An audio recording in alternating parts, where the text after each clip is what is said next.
G'day,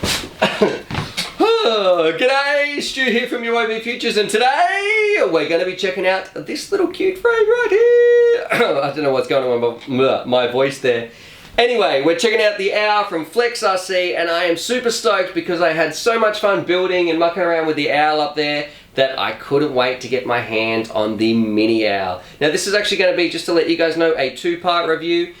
So I'm going to be sticking it on the bench in this part. We're going to be having a look at the frame, what it comes with, and basically all its components. And then in part two, we're going to be sort of putting it together and giving it a bit of a fly and a bit of a thrashing around. And the reason behind that, number one, it's a lot easier for me to produce because by the time I film all this part, film the intro, the outro, and then have to put it together, go out and do the flight footage and bring it back. Yes, it does make for one longer video, but there's a big time difference between doing all that. So by doing it this way, you guys are going to get more content and I guess more up to date. So I'm going to be able to get my products quicker out to you guys so you guys can see that. Anyway, I'm going to stop rambling. Let's stick this on the bench. I just want to fill you guys in on that, and let's get started with this part one, sort of giving it a review and having a look at what it comes with. All right.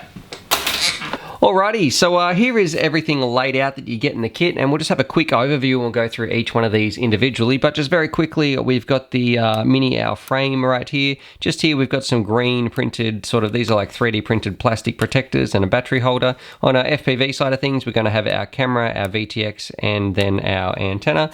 I guess the guts of it, or the good part right here, pretty excited. We've got one of the Typhoon, all 4-in-1 ESCs. We've got an SP F3 flight controller, a little voltage regulator, our satellite Lemon RX receiver, and then on the goods right here, we've got, for the power section, we're rocking some tiny little 1104 motors and rocking some of the Rotor X props as well. Anyway, let's jump right in and check out the frame. Rightio, so here's the frame right here, and let's check out the size of this actual frame. So from motor to motor, it's coming in at about 85 millimeters, so an absolutely tiny little frame, and you can see that sort of when it's compared next to my hand, it is super tiny. So this is the bottom plate I've got right here, or the top plate, depending on how you want to build the frame, because they are interchangeable.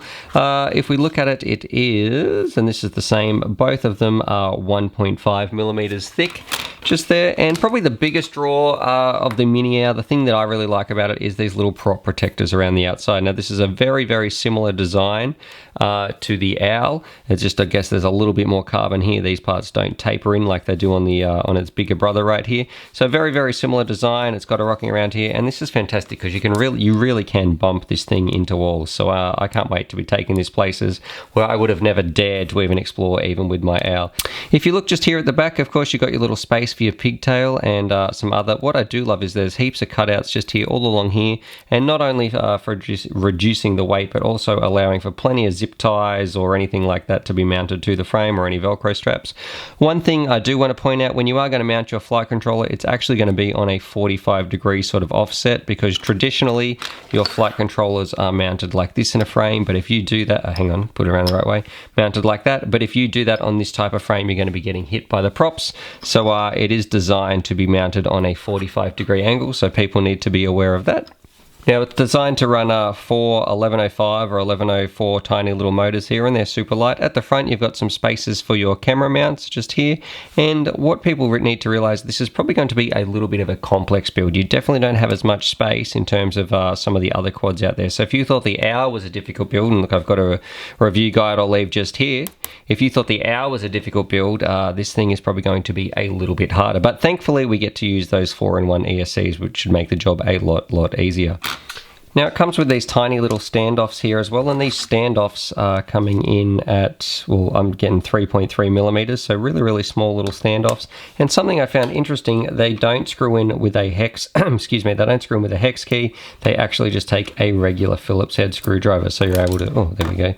But so that's how you're going to be screwing them in. So very interesting to be seeing those sort of screws, because I guess traditionally every single quad I've built has used those other sort of hex ones.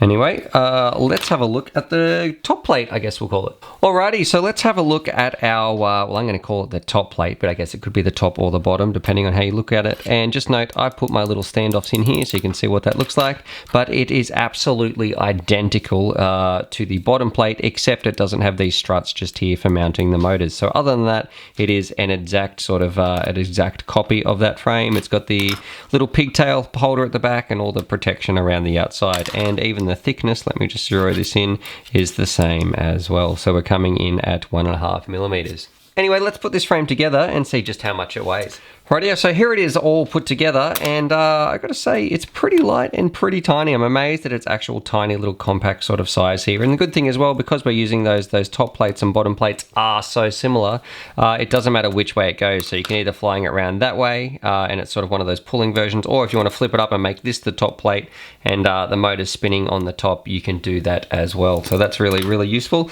Let's have a look at how much the thing weighs. Turn on my scales. And we're coming in at 29 grams. So there we go, 29 grams for a tiny little frame. Alrighty, so next up we're going to be talking about, and this is what I think is one of the stars of the show and that really shines in this tiny little build. This is the Typhoon 4-in-1 ESC. And the beauty of this is it makes the build so simple because you really don't have very much space at all. And all you need to do is hook up each of your motors to one of these. So these things are fantastic. They're actually rocking the Little B Pro chipset, so they can run multi-shot, which is fantastic, especially for something so small actually. At the back here, you've got two pads. So this is where you'd hook up your direct voltage, your direct battery voltage. So you've got your positive and negative on the side.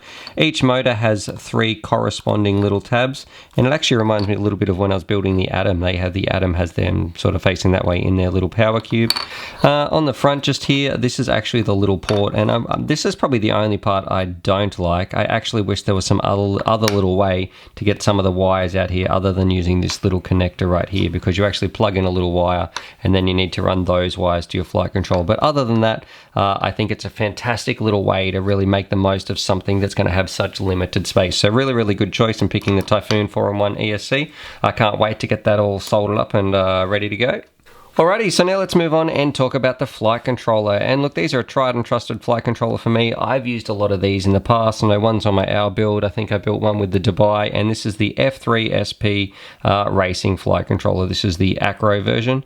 And why I like these, for me, simply I find them really reliable. The only part that some people have issues with is that these sort of ports just here, these UAVfutures ports, they can actually snap off. But I've never had that happen to me. But I have seen some pictures on the forums where that has happened. Super easy, super simple, and really easy to flash to Betaflight. So I've really never had a problem with using one of these, and I find they work really, really well. Anyway, let's move on and look at some other parts. Rightio, so something you are going to need is a little sort of voltage regulator. So I've got one just here. This is the one that came with it. This is a diatone one, and it can take from 2 to 4S batteries, and it's just going to put out a nice 5 volts, because you're going to need that 5 volts, which is what's going to come out on these two pads.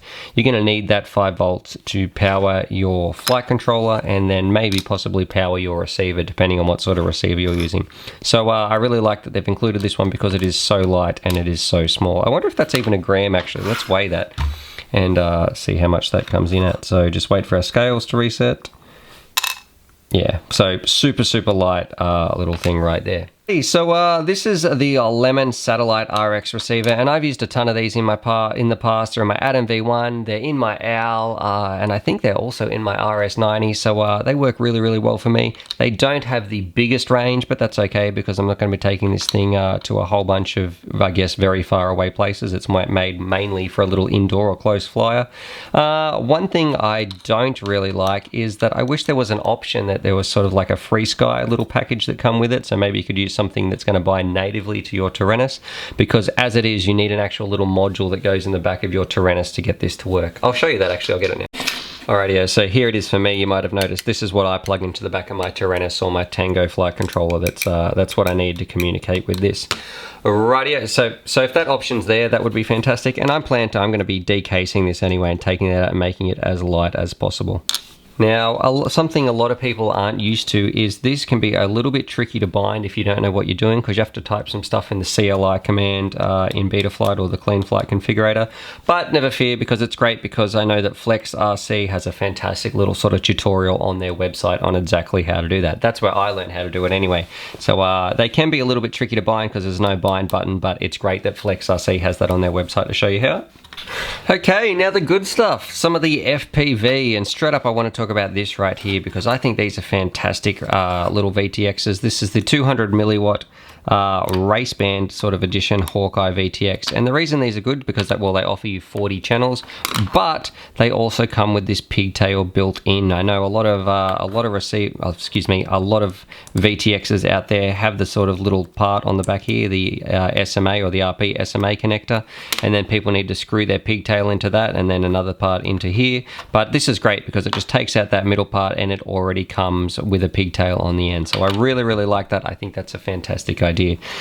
Super simple as well. You can actually power your camera off here, which I think is a great choice. So you power, this can take anything, I think it's like from 5 to 20 volts. I'll have to double check on that.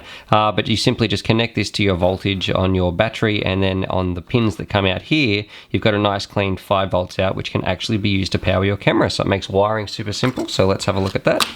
Now, the camera that we're going to be rocking, this is a little 600 TVL camera. This is a CMOS camera. And why I think this is great, look, I am going to hook up the microphone this time. I feel like I say that every time, but I always seem to take the cord off. Today, I'm going to be using the microphone, so I think it's going to be great. And I've used these before in the past. Really tried and trusted sort of little camera. Probably not the best quality, but a definite good price point. So for the price you pay for these cameras, you really can't complain. So what would be amazing is if they somehow shortened these and they came with the correct little pin set out just to plug directly into there. That would be fantastic and would make the build a little bit easier for people, but I don't think it's going to be too difficult sort of cutting them off and sort of shortening them. One thing to note, you probably are going to want to hit this with a bit of hot glue so it doesn't snap off or doesn't cause any breaks. Anyway, let's look at the other end and talk about the VTX. Now, I actually don't know the specs on this VTX. Now, it is 5.8.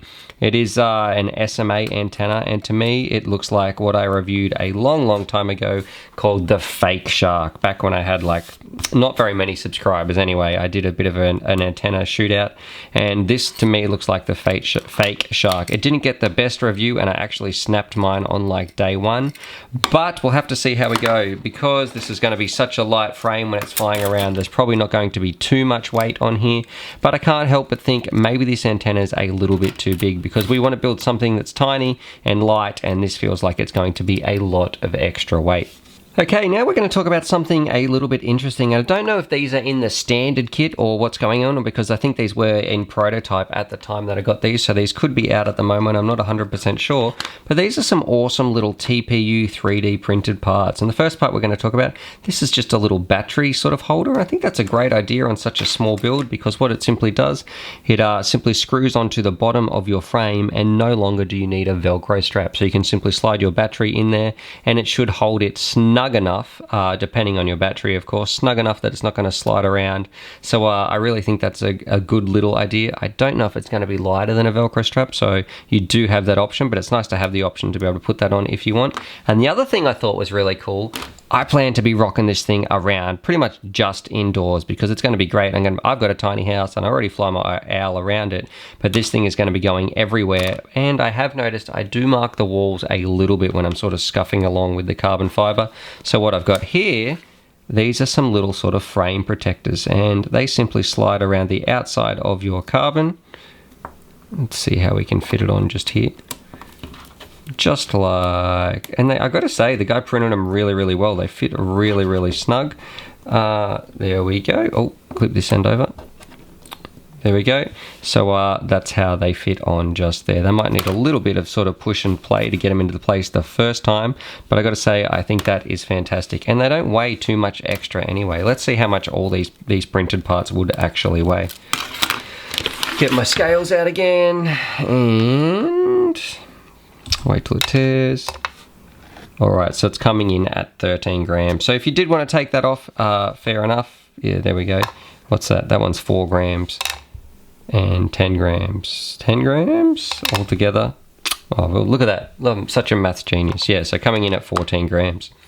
Now, speaking of some 3D printed parts, I actually have this little part as well, and I didn't realize this was in there because this was packed in with the camera. Let me just open this, excuse me. But this is your camera mount. So you've got this camera mount just here, and look, that looks a little bit big and possibly a little bit chunky, so we'll have to see how that goes. But I guess if space is really at a premium, we've got another TPU printed mount right here as well, and simply that connects to the top of the frame, or the bottom of the frame, how you're going to build it, and swivels back and forth to give you the correct angle. It just clips around the end of your camera, so around the end just here. There we go, and tightens up. So that's how you're going to be securing your camera to the frame. This is pretty much the same idea, just a little bit bigger, and the camera slides into this little back box right there. Rightio, and then finally let's talk about the good parts, the moving parts, and possibly the dangerous parts as well. So we're rocking some 1104 DYS 6500 kV. Now I've got to say, these 6500 kVs are insane. This will be the first time that I've actually tried this brand, but I know my Rotor X brand that I have, and I think they're in my RS90, are absolutely off the wall crazy. So you should be getting some pretty cool speeds despite its tiny size. In these motors, what I have noticed is the wiring doesn't feel as nice, but just here it feels a lot more stiff and not like that multi-braided wire that comes with the other one, so that's something I can tell the difference between. And they attach, I guess, to some T-style props, and speaking of the props, this is a really cool prop. I'm really excited to be using this. Now, these are the Rotor X sort of quad blade props. They're not quite 3-inch, they're actually a little bit smaller. They are the 25-35s, and they're going to come in their reverse and sort of counterclockwise and clockwise direction motors, and they simply clip on like so. So you slide, hang on, you actually put them together, slide them over the top, if we can, there we go, and then you screw them down. So you're going to get a ton of thrust by using a quad blade, but something very interesting. If you just put this on like here, you would be clipping all sorts of standoffs. So you actually do need to trim this down a little bit so it doesn't clip and hit the standoffs. So that is one thing to note. You are going to need some way of cutting these props, whether that be with scissors, pliers, or a little Dremel, whatever you use to cut them down. Right, so there's everything that comes in the kit. What I'm going to do in part 2 of the review, I'm actually going to see what it's like once I've put it all together. I'm going to take it out, give it a flight, and I sort of get back to you on how it performs and how I think the build went, and we can have it built. How I think the build went, and we can have a bit of a look and break it down and see what I did like and see what I didn't like in the final product. Anyway, subscribe for more FPV related content. I hope you enjoyed this part 1 and part 2 sort of style that I'm trying. Subscribe for more FPV related content, and as always, happy flying! Hoot, hoot, hoot. That's the worst owl. That's the worst owl noise ever. And my battery's going off. Don't owls are like more like whoot, whoot. I don't know. How do you do an owl noise?